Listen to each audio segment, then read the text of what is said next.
بسم الله الرحمن الرحيم يسبح لله ما في السماوات وما في الأرض الملك القدوس العزيز الحكيم هو الذي بعث في الأميين رسولا منهم يتلو عليهم آياته ويزكيهم ويعلمهم الكتاب والحكمة وإن كانوا من قبل لفي ضلال مبين وآخرين منهم لما يلحقوا بهم وهو العزيز الحكيم ذلك فضل الله يؤتيه من يشاء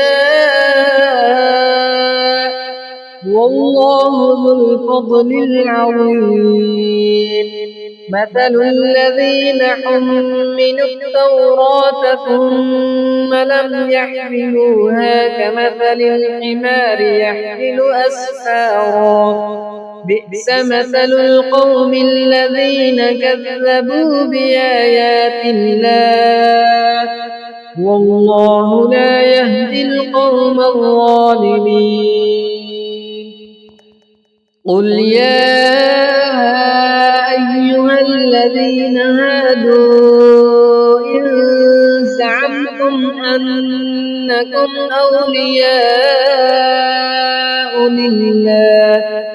أولياء لله من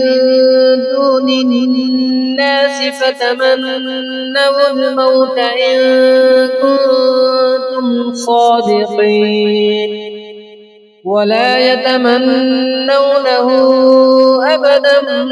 بما قدمت أيديهم والله عليم بالظالمين قل إن الموت الذي تفرون منه فإنه ملاقيكم ثم تردون إلى عالم الغيب والشهادة فينبئكم بما كنتم تعملون يا أيها الذين آمنوا إذا نودي للصلاة من يوم الجمعة فاسعوا إلى ذكر الله وذروا البيع ذلكم خير لكم إن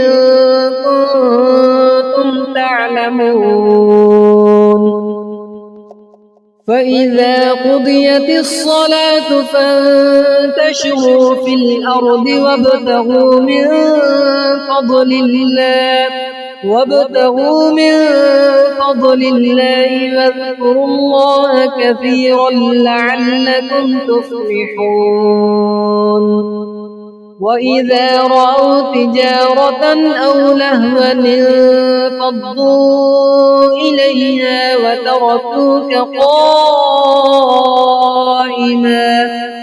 قل ما عند الله خير من اللهو ومن التجارة والله خير الرازقين